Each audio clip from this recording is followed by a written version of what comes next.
Hi everyone and welcome back to my channel. So this video is going to be more of a chatty little video. So someone had requested for me to kind of do a video post the Disney pin trading event, the official pin trading event, and kind of post my thoughts, my overall opinions, what I wish I knew, what I'm doing differently for maybe future events, stuff like that. So I thought it'd be a good idea just to put that into the final video in my playlist for the Disney official pin trading event. So if you ever want to check back to these videos in the future, then they'll all be in a playlist all together in my channel. But without further ado, let's just get down to the nitty-gritty. So this was my very first time attending an official Disney pin trading event. So I've definitely been to other fan-based events in the area, in Orlando area, but never a Disney official pin trading event. So I know I made a video of all the things that I was planning on bringing and getting prepared and all that good stuff. Honestly, all that is like out the window. So let me just start with day one. So day one is your check-in day, day to pick up your pins and all the pins that you pre-purchased that were coming out, releasing for the event. And then also your guest trading with other, guests that are that got tickets to the event. So they opened up like windows to check in. So the check-in window started at 12:30. I think it ended at like 3:30, 4 o'clock or something along those lines. So obviously the people who got the VIP package or the higher tier, top tiered package got first dibs on those early like check-in times. I was working that day, or I work on Fridays, and I work a half day. So I think it worked out perfectly for me in the sense that I didn't really need to be there all day. I didn't want to be there all day. So I chose like the 2:30 slot to check in. So that gave me time to, end work, go home, and kind of get my things together, and then hop over to the Coronado Springs Resort to do my check-in. So I got to the resort at around 2 o'clock-ish, 2 o'clock, 2:15. And then you walk in, they check your ID, check your QR code that is sent in your email, and then you get a little wristband. And then that wristband allows you to go in and out of the trade room prior to your actual check-in time. So in the event that you were to go there all day, you could, if you had a 1 o'clock, 2 o'clock, 3 o'clock, 4 o'clock check-in time to get your RSPs, you could go at 12:30 and show your ID, show your ticket, you get a wristband, and then you can use and utilize the trading room all day. And then you would just kind of hop out, and then whenever your check-in window is, then you can, pick up your pins. For me personally, I didn't mind having to not do that. So I went in at 2 o'clock, waited in line for like 15, 20 minutes. At 2:30 or 2:25, we went in, our group that was with that time frame went into the big hall to go pick up our pins. We stood in line for another like 15 minutes. And then we went to the little table. We gave them our name, our QR code. They went over all the pins one by one that we purchased, gave them in a little baggie, and then you can go on and inspect your pins and then kind of see what you got in person and stuff like that. So that process was easy peasy smooth. For day one, my thought process is that is the day that I'm going to be doing the most pin trading with guests. So I brought my actual pin trading backpack, the backpack that I have all my traders in. I also had a separate little kind of like tote bag or weekender bag that I had put some empty pinfolio, like front boards and stuff like that, to where I was going to put my pins that the RSP pins, I was going to put them there, which that works out fine. The issue is that everything I was carrying on my shoulder. So I had my big pin backpack, and then I had my weekender bag, and that was killing my shoulders like to another level. So hindsight 2020, I didn't want to get a rolly cart thing. I don't like those things. I didn't want to buy it just for the event. But if I ever do go back to one of these official pin trading events, I am buying a freaking cart thingy. Like whatever those things are, I am buying one because it would have saved my back so much. But whatever. So I went into the event, to the trading area. It wasn't my favorite. Like I mentioned in the video that day, it was very discouraging. A lot of people just were saying no and weren't open to doing the trades. And it's very, especially when you're carrying a lot of things around, having to like, if you look at a book and you see something like, oh, like I'm interested in that, let me take off my backpack, let me open my books, let me show you all this, and then do all that, and then you just say no time and time again after so many people. It's like you just get discouraged. And I think I only traded like maybe one actual pin at the or maybe two in the actual like event room. The other pins that I had traded was with a friend prior to that. So will I do that maybe in a future event? Will I participate in the guest trading? Honestly, I don't know. Or maybe I will be the one sitting down at a table and not being the one, carrying my stuff around. So that's something to think about. I might just avoid that in general and not even worry about pin trading, because there's always going to be a pin trading event finale or after party that is held after the events anyway.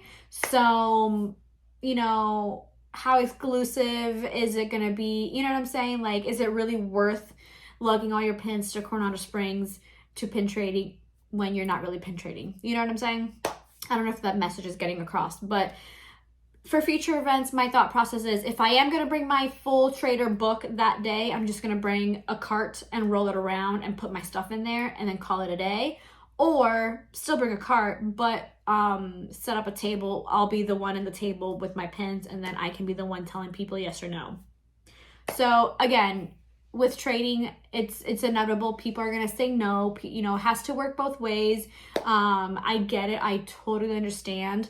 But it's just very, very discouraging when person after person after person, you're asking to trade and everyone turns you down. Now, I know my pins aren't the best. They're not the worst either. So, take that with a grain of salt. So that was day one. It was over with. Moved on. Day two, which is the actual board trading day. So that day, what I planned to bring was my weekender bag, my little tote bag, not my pin book. Didn't need that day.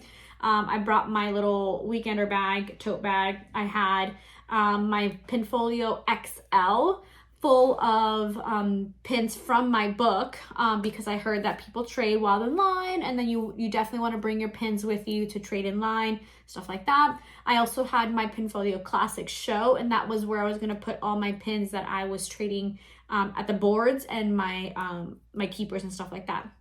So that on its own was heavy as crap. I also had like a baggie inside with some snacks, some camera equipment, microphones, stuff like that, hand sanitizer, headache medicine, whatever. So all of that in the little weekender bag was so heavy, like extremely heavy. And the way that the lines were set up this year, it wasn't where it was one line per board. It was one continuous line, and then you get dispersed. So the lines moved very, very quickly. So there was actually no time to trade while you were in line. And if you did stop and trade, you were kind of holding up the line, and it was not ideal. So again, hindsight 2020, things were different this year. I would have not known that either way, but my thought process for future events, if I do have the ability to go, is I'm going to actually bring a Pinfolio Max show. I'm going to put my pin trades that I'm going to use for pin boards, and then I'm going to fill the rest of the book with just like random pins. And then that is the sole book that I would plan to bring to trade while in line if I have the chance or opportunity, or if I want to. And that will be the only book that I'm bringing for the boards. not bringing anything else because it's not worth it. It's not worth it to carry around a few things. Maybe I can bring like a small like Loungefly backpack and put like maybe a snack or two, maybe a water bottle there. Maybe I can do that and it won't be so heavy. But the plan of bringing pins to trade while in line, bringing like a whole bunch of things it was a little excessive, and it didn't work out for me. It hurt my back so much. I ended up carrying, like I was lugging the bag through the floor the entire day because it was so much to put it on and off. And then when I was trying to film, like it was a hot mess. So again, hindsight 2020, I didn't know it was my first event. I was just going based off of what people were saying, videos that I've watched. So obviously you wouldn't know until you experience it for your first time, but that is what I would probably change for next time on day 2 is don't bring anything that I don't necessarily need. Just bring one pin folio. Those will be your pin trades and your trades for other guest members and stuff and during the lines, and then maybe like a little Loungefly small backpack, and that will do it. They do have tables during day 2 that you can set up and spread your pins. Some people choose to do that and not even trade out the boards. I didn't even go there. I only went there once just to set my stuff down for 2 seconds. So I will not be bringing any pin trading or pins to trade for that. So that is my lesson for that. So pretty much that's all of it. Just less is more with that. And as far as somebody also did ask for me to do a video on like actually getting the tickets for the event. So honestly, there's not really a trick to it. It's just getting as many devices as you can, to be honest. So last year when I tried to go for the After Dark event, I only signed up on one on my phone because I was at work, because they always come out during like on a Tuesday at like 1 o'clock or whatever. It's always during the week that the time releases for those tickets. So last year I again didn't know, so I only signed into my Disney account on my phone, just one device, and that device did not get me in the queue. I was like number 6,000 whoever, so couldn't get it. So then this year I went a little bit, I had learned from my mistakes from last year. So I had my phone, I had my work computer, and I had my work iPad. All 3 of those devices I was using, and then my coworkers did offer for me to use their iPads if I needed to, but I said, you know what, if I don't get with these 3, then it's not meant to be. So I signed into my account. You can sign into your accounts in multiple devices. Sign into your account, have the page ready, and then it will automatically reload for you. And it gives you a random number. You could be number 1, you could be number 10,000. It's just a random number that you were given. So I remember on one device I was number 10,000. On one device I was number like 6 or 300 and something. And then in another device I was like number, I don't know, 1,000 something.